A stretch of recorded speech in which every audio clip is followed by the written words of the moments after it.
What's up, YouTube? We're back today with another video, guys. Today's video topic is, as stated, what is the best first Rolex for you to buy? Now, say you just got a new promotion at job, or you just graduated university. You had a pretty big life experience that you want to celebrate, which a lot of people use an excuse to buy Rolex watches with, or as watch collectors will use any excuse to buy a new watch. Now, I have had a Rolex in the past. I had a Rolex Date. I'll throw a picture up here. It's the older vintage model. But I am currently saving towards my first real Rolex, I guess you could say, the Rolex Submariner. I've always wanted the Submariner No Date, but we'll get to those later. First we'll start with the usual suspects on the best first watches. Of course, you have the Rolex Air King, the venerable Rolex Air King, which was originally issued to RAF pilots during World War II or post-World War II to celebrate RAF pilots. Now it's newer dial, kind of manufactured after the race car, the speedometer on the race car guys, which is pretty cool. So the Rolex Air King is one of those options that you can go if you can kind of dress down a lot. You dress kind of casual, whatever, it kind of go with a lot of different stuff. I wouldn't really use it as a dressy watch. Now, another usual suspect is the Rolex Datejust. They come in many forms and iterations. There's literally a myriad of Rolex Datejusts out there, from 36 millimeter all the way to 41 millimeter, which is the size I would prefer. If you have bigger wrists, let's say go 41. Now, there's also many color options on the dials, as well as many options on the bracelets. Well, there's a couple options on the bracelets, guys. You can pick between the Oyster Flex, or you can pick between the Jubilee bracelet, which a lot of people like the Jubilee or prefer the Jubilee because it is a little bit more on the dressy side, which the Datejust is a dressy watch. You can also pick between a fluted bezel, smooth bezel, indices on the dial, stick indices, or Roman numerals, guys. You can pick between blue dial, which is my personal favorite, white dial, champagne dial, silver dial, black dial, green dial, which was just released not too long ago, guys, literally last year, which I do kind of really like, and it is actually more versatile than a lot of people might think.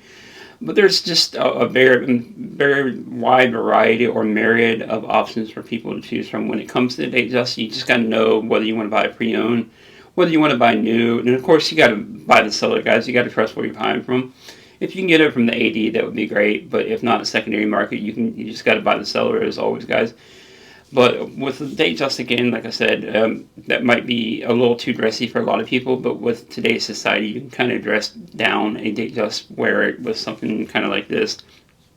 But again, another option is the Oyster Perpetual that was just released a couple years ago and now discontinued most of the lineup.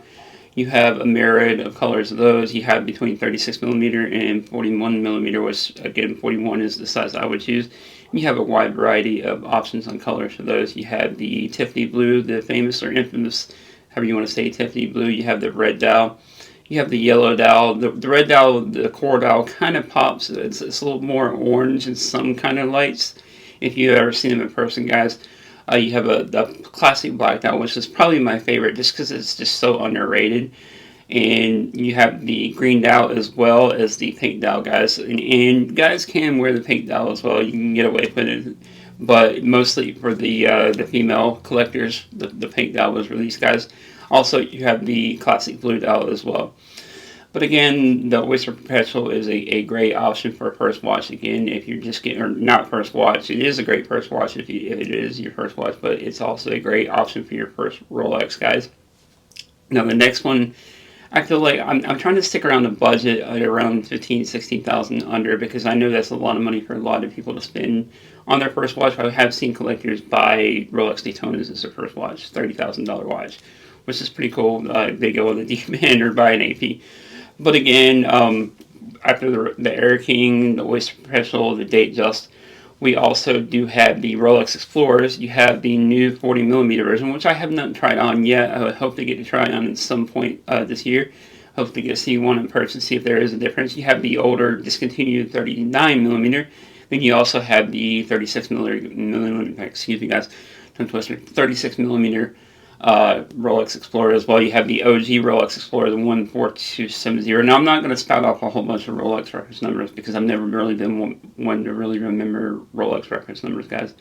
There's just too many to remember.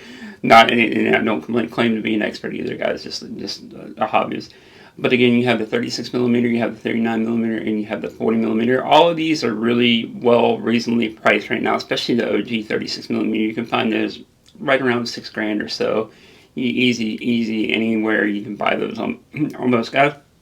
But again, the other options that we have for the Explorers, the Explorer 2s, you have the 40 millimeter version, the older version, which is discontinued. And the reason you tell with the 40 millimeter version, you have the white dial and black dial.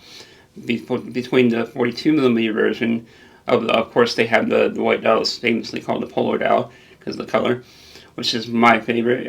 But the way you can tell the difference, not only size-wise between the 40 and the 42 millimeter, is the 40 millimeter has the red GMT hand, whereas the 42 millimeter version has a orange second hand, or orange GMT hand, excuse me, guys. And then, along with those, you also have the Neo Vintage, which you can find a lot of Neo Vintage. When I mean Neo Vintage, I mean like early 2000s, right around that era. You can find the root beer, decently priced, right around 10 to 12 grand, depending on condition. And you can also find the Pepsi's, 1675, I believe is the reference number, guys. You can find those right around 12 to 13, somewhere around there. And then last but not least, which is a lot of people's choices for the Rolex, or their first Rolex, is the Submariner, just because it's so versatile. You can go wear the Submariner with anything, kind of dressed up or down. There are a bunch of different versions of the Submariner. Of course, my favorite being the No Date. But the two-tone bluesy is starting to grow on me a little bit, guys. I guess maybe I've been hanging with Archie too much. But shout out to you, Archie Luxury. But yeah, the two-tone bluesy is starting to rub off on me. So if you like a little bit more dressier on the Submariner, you can get that as well. And you can also get, they mainly only come on the, of course, they only do come on the Oyster Flex bracelet. So you can't really get one with the Jubilee, guys. But you also have the gold with the blue dial as well. You have the Smurf. There's a whole wide variety. You have the Starbucks now as well, which is with the green bezel. And of course, you can get a vintage Kermit as well, which is a little bit different tint of the green on the Submariner. But anyways, guys, let me know if I left anything down below, and if there's any other ones you would add. Again, I want to try to keep it in the budget, like right around $15,000, $16,000 and under for a lot of people's first Rolex. As you know, there can be a lot of Rolexes can go way above that as well. But let me know if I left anything out, guys. What would you put, or what would you pick for your first Rolex? All right, we'll see you next one. Peace.